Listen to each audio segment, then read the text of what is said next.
continuando, hablemos ahora un poco de todo lo mucho que se puede decir con respecto a la psicología del poder. Voy a hablar de la psicología del poder porque es algo mucho más amplio para poder irlo ligando y entendiendo la psicología detrás de nuestros gobernantes.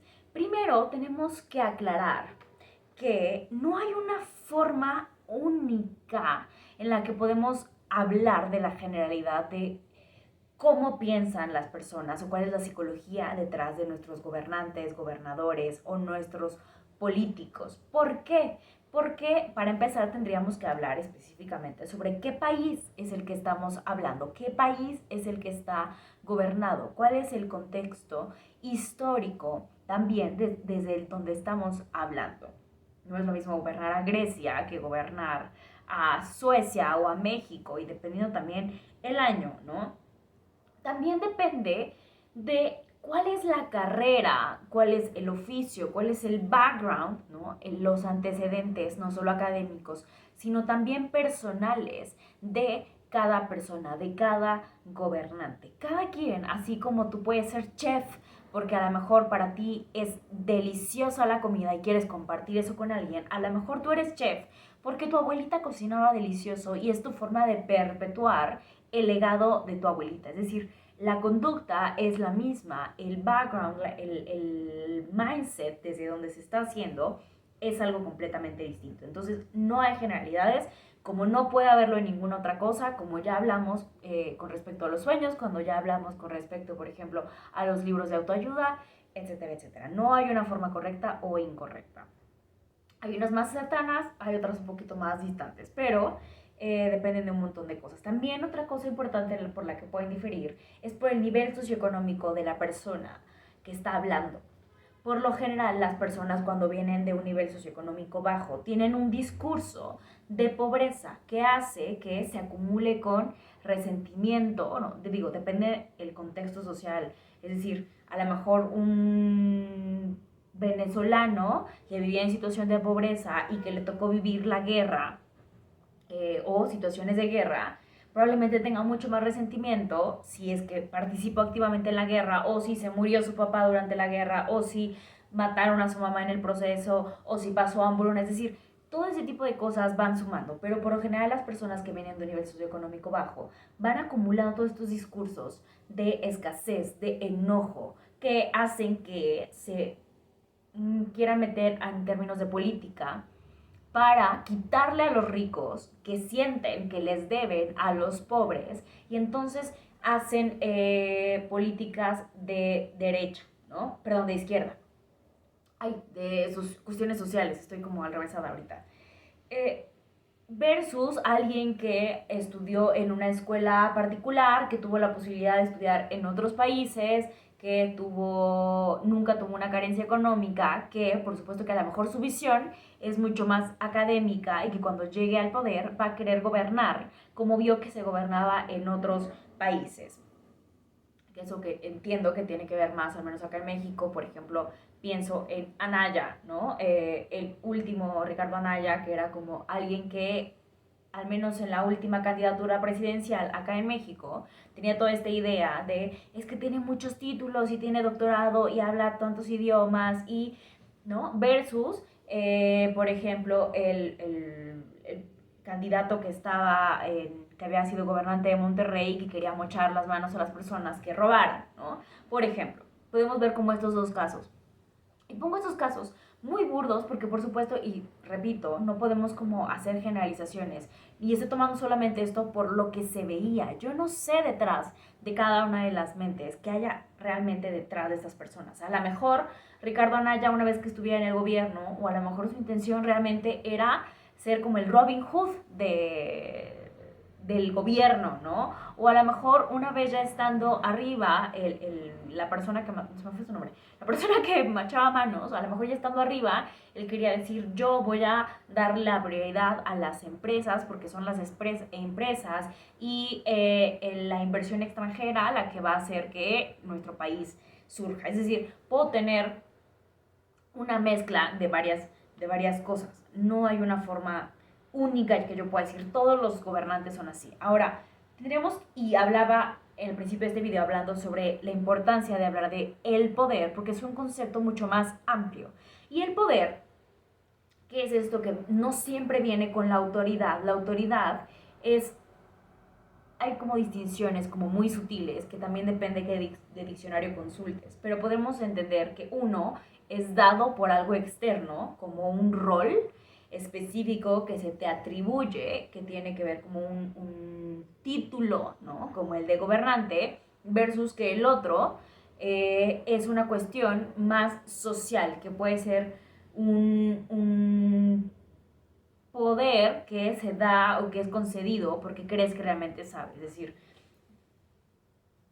puede ser tu jefe, ¿no? Al quien tú le atribuyas como esta autoridad, que tiene un título, versus que a lo mejor sabes que aunque tu jefe tiene el título y que podría correrte, la persona que más sabe de este gremio a lo mejor es el subjefe, ¿no? Pero que a lo mejor este subjefe no le interesa tener el título del jefe, porque a lo mejor la paga no es tan buena, porque a lo mejor no le interesa como tener tanto tiempo acá, ¿no? Es decir, hay muchas sutilezas que tendríamos que ir pensando, pero digamos que el poder es una cuestión relacional, que para que alguien pueda tener poder necesita tener poder sobre otro. No puedo yo tener poder si vivo solo, no tengo poder sobre nadie ni sobre nada, es decir, no tengo agencia sobre nada más que sobre mí mismo.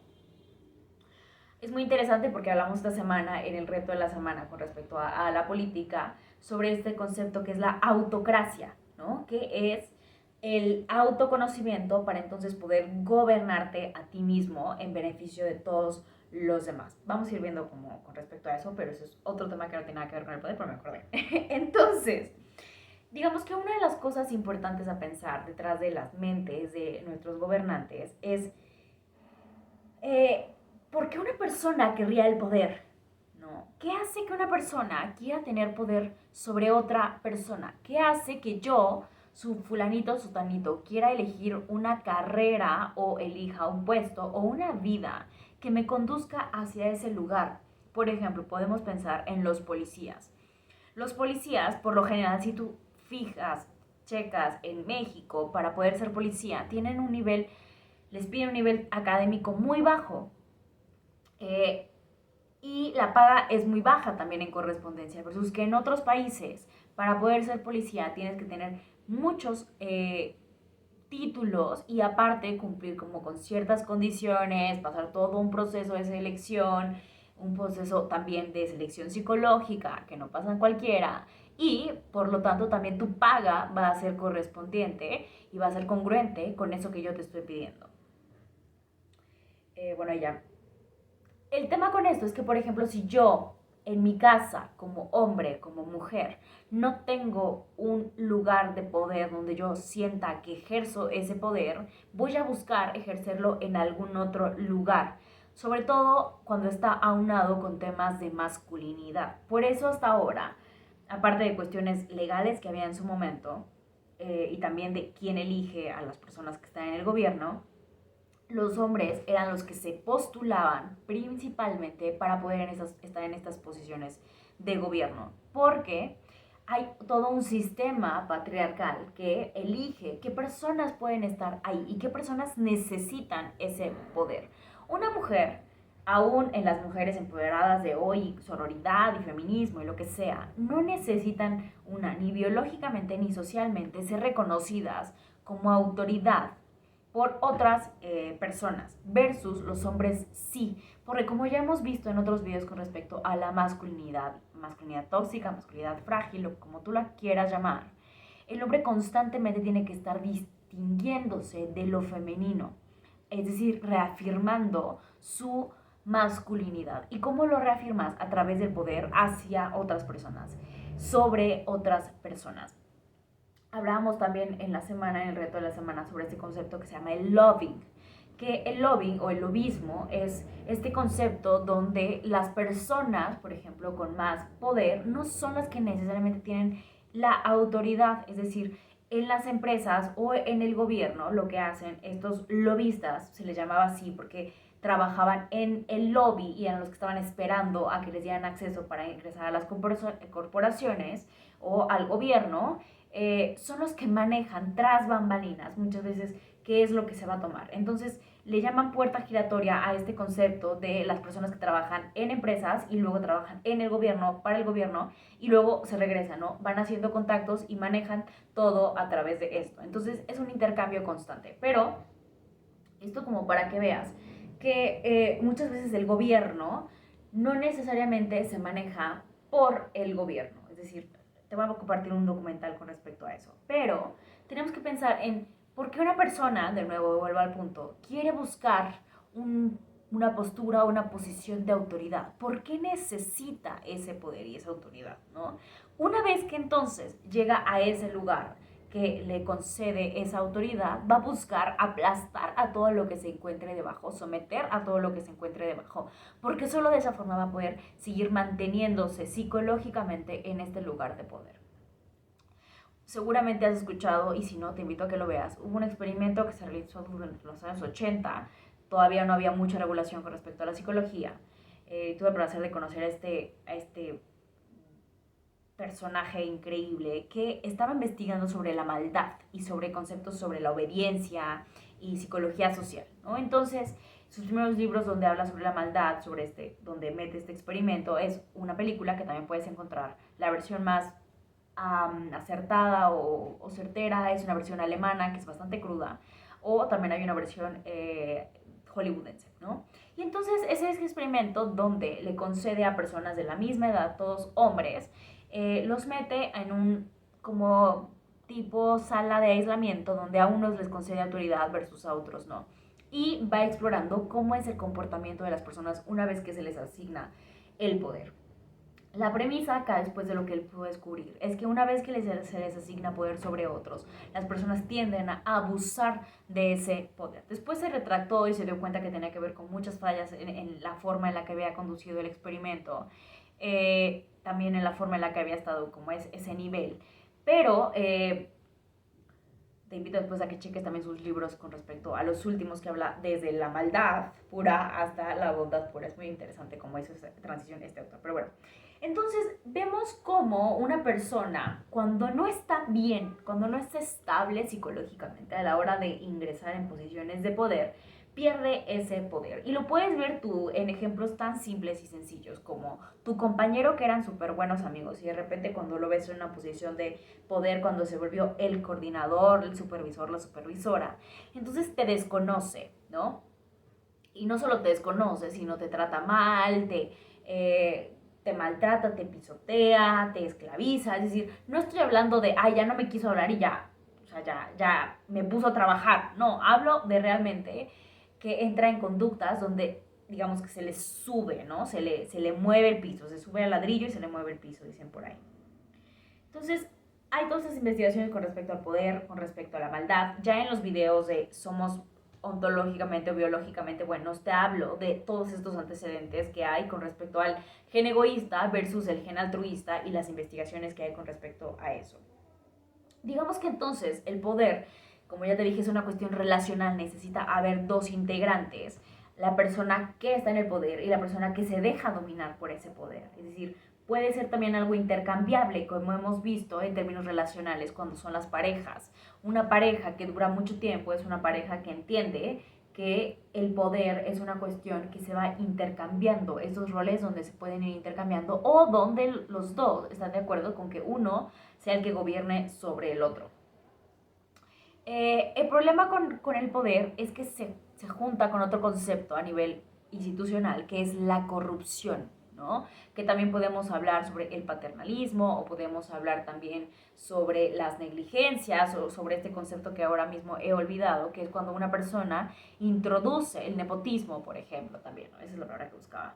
Entonces la corrupción es el problema del poder, no el poder mismo, sino la corrupción. La corrupción, es decir, lo que te hace querer hacer con ese poder, el mal uso de ese poder para no gobernar sobre otros, sino aplastar a otros, violentar a otros, esclavizar a otros. En términos legales tenemos, y políticos, tenemos la división de los poderes para que el poder no sea monopolizado. Sin embargo, ¿qué es lo que pasa y lo que está pasando en México y en muchos otros países? Es que las personas que están abajo en esta segunda línea de gobierno eh, son de la misma representación, es como si todos tuviéramos los mismos intereses, entonces no hay suficiente representabilidad de todo lo que hay en términos distintos, ¿no? No hay suficientes mujeres, no hay suficientes personas indígenas, no hay personas que piensen diferente para que entonces no todos hagan lo que piensen como una minoría, ¿no? Que eso realmente sea representativo. Eso no funciona así porque por lo general ahí entra la corrupción. Las personas que eligen quienes están acá, que deberían de ser el pueblo, al menos en un sistema democrático como el que tenemos acá en México, no siempre ejercen su voto, no saben cómo están ejerciendo su voto. Es decir, hay un desconocimiento de cómo funciona todo esto. Entonces, ahí, aunque teóricamente no hay una sola fuente de gobierno, en la práctica todos apoyan para el mismo lado y entonces se vuelve un monopolio de ese gobierno. Pensemos acá en también otro concepto que ya hemos visto y es la perversión. ¿Qué es la perversión o qué es el perverso narcisista? Que así le llaman ahora. Que el perverso y el narcisista son dos cosas distintas que luego se juntan y tienen una combinación en específico. Te invito a que veas ese video del perverso narcisista porque es un concepto diagnóstico que no deberíamos estar usando, que no se debería estar usando a nivel social, pero que hoy está sobreutilizado. Muchos teóricos sociales hablan de que hay una sociedad perversa, que es muy distinto a que haya personas perversas. Pero la perversión habla del disfrute, del goce, del sufrimiento ajeno, de la idea de corromper cosas, ¿no? De transitar, de romper la ley, de corromper la ley. Y entonces esos realmente son las personas peligrosas porque no tienen una instauración mental de lo que es la ley, de lo que es bueno y de lo que es malo, ¿no? Te invito a que veas ese video para que puedas entender un poco más a lo que me hablo. Otros son los sociópatas, que son esta cuestión que solamente se atribuye a cuestiones de romper las reglas para, ¿no? Que son las personas que les encanta ir justo en contra de lo socialmente aceptado, ¿no? Sociopatía, ¿no? La apatía, la enfermedad, la apatía, ir en contra de lo establecido socialmente. La perversión tiende a ligarse más a la idea de negar ciertas cosas, es decir, sé que hay una ley, pero por mí no existe, ¿no? Y el sociópata es la idea de sé que hay una ley y yo la voy a romper, porque lo que disfruto es romper esa ley, ¿no? Hay como distinciones, hay como mucho más ligeras que vamos a ir viendo. Y por otro lado están los psicópatas, que los psicópatas hablan de estas ideas que tendríamos que ir viendo, que también ya te he explicado en otros videos, acerca de los grupos de supuesto básico y las formas de no pensar, ¿no? Estas formas protomentales o amentales, donde las personas no están pensando y donde se unen a otros para poder no pensar juntos, ¿no? Entonces está la idea de este famoso Mesías que podemos pensar tristemente, un ejemplo que se ha puesto en la historia, es algunas sectas, ¿no? Donde entonces es en esta secta donde esta persona les dice que si se suicidan todos en el 2012 porque se va a acabar el mundo, entonces, y se hacen lo que exactamente él pida, o por ejemplo este asesinato que te acuerdas que hubo de los de Hollywood, y bueno, ok. Entonces, lo que hacen es que dicen, yo soy tu salvador. Y las otras personas dicen, sí, tú eres mi salvador. Y entonces hacen todo lo que esas personas les dicen porque creen que los van a salvar. Entonces, a nivel político, eso también pasa cuando una persona te dice, yo soy la cuarta transformación, yo soy ese líder carismático que te va a decir qué es lo que va a pasar específicamente, ¿no? Entonces, mucho, y te pongo este ejemplo porque seguramente puedes reconocer.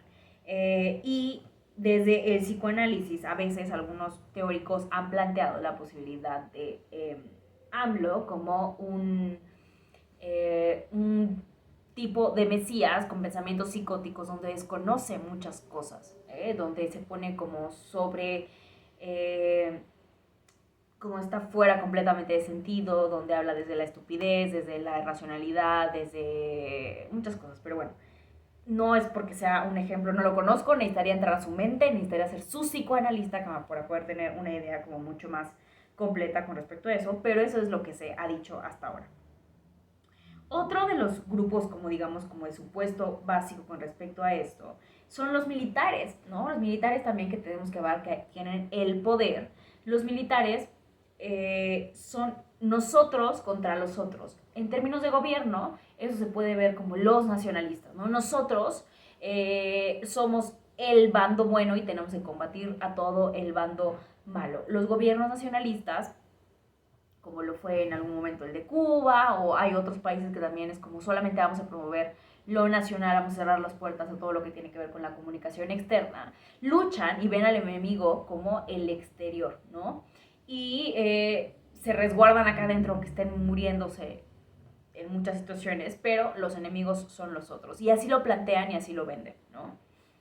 Y funcionan esos equipos mientras funcionan, si tienen un objetivo en común. En el caso de los militares, pues el objetivo es ir a matar a todos estos, ¿no? Es lidiar contra todos estos, ¿no? También así funcionan, por ejemplo, los ejércitos de Estados Unidos, que es como mucho más fuerte en términos de esto, donde hay un lavado de cerebro con respecto a esto. Hay otro video donde ya te explico, repito, sobre todo los grupos de supuesto básico, las formas de no pensar, pero depende de cada país, de cómo lo viva cada país. Recuerda que no hay una forma única de hablar de esto. Repito, el problema muchas veces tiene que ver con, no con el poder, sino con la corrupción, ¿no? Hablábamos ya acerca de los gobiernos del poder, acerca del lobismo, y es que entra el concepto del poder, y es quién tiene el poder sobre los que tienen el poder. Y uno pensaría que a nivel social debería ser el pueblo, que es quien nos ha colocado en ese lugar. El problema con eso es que por lo general el pueblo tiene tanto miedo de esta corrupción, de lo que este gobierno, de lo que el gobierno, de las personas que no tienen la autoridad, pero que tienen el poder, como las mafias, como las grandes industrias, como la corrupción, como el narcotráfico, como la trata de personas, que todo esto es ese poder que está detrás, que no tiene realmente autoridad. Entonces el pueblo se siente como esa pequeña cosita chiquitita que realmente siente que no puede tener impacto sobre nada. Y en muchos sentidos es cierto que el impacto que tiene el pueblo sobre todo este concepto mucho más amplio es reducido, pero también ya hemos visto en el pasado y seguiremos viendo de un montón de formas que podemos hacer distinto con respecto a esto y no estar esperando a que sea el gobierno el que cambie, sino nosotros cambiar a nivel social y entonces que lo que resta por cambiar esas cuantas personas que están manejando todo a nivel social desde acá arriba sean las menos. ¿Me explico? Entonces también podemos pensar acá en el término de el bienestarismo que hablábamos ya en otros videos y que hablamos en la semana.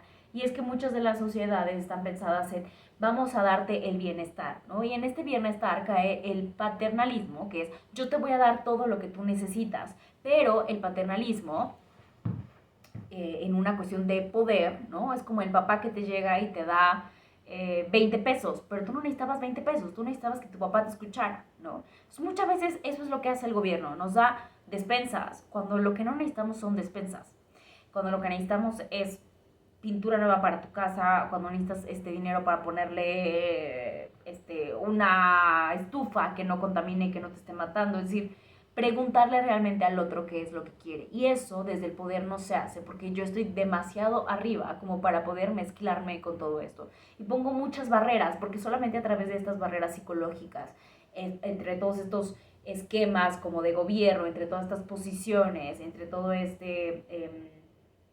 todos estos trámites, ¿no? Entre toda esta burocracia, es que no me alcances. Esa es la idea, para mantener el poder. El punto no es tener el poder, sino mantener el poder. Eso es lo que realmente necesitan. Se adueñan de ese poder y requieren de ese poder. Pero ese poder, repito, solamente se da y se puede mantener ahí a base de dos personas, a base de dos integrantes. Nadie está en el poder solo porque está en el poder. Se puede quitar de ahí de muchas formas, ¿no? No quiero meterme en esos temas porque entraremos en una bronca de entonces Marlene nos está diciendo que quiere hacer una revolución o una guerra fría. No, no estoy diciendo nada de eso. Simplemente estoy diciendo que las personas que están en el poder porque nosotros nos hemos dejado estar en el poder. Punto.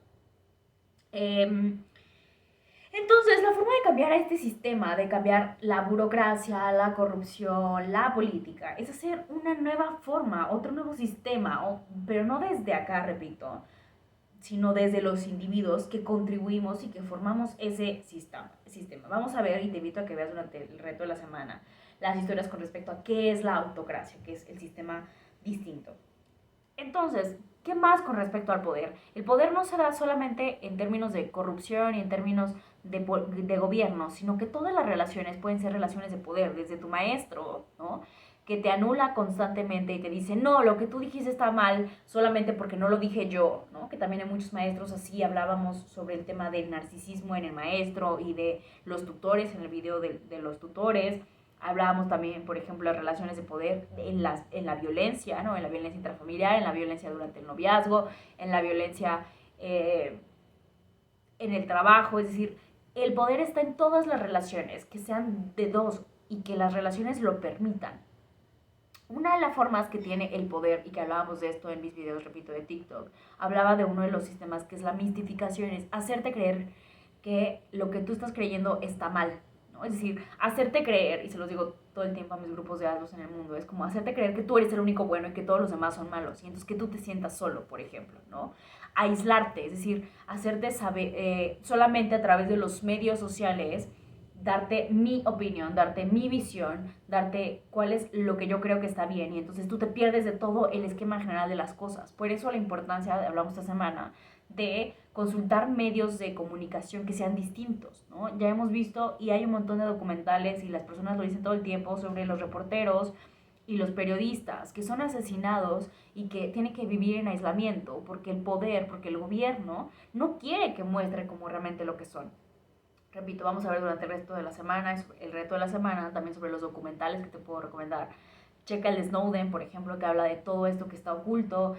Checa también los de la inteligencia artificial y cómo también es otra forma de poder, ¿no? Que ya hemos visto a través de la tecnología y de todo este sistema que nos controla a través de las industrias. Es decir, el poder no solamente está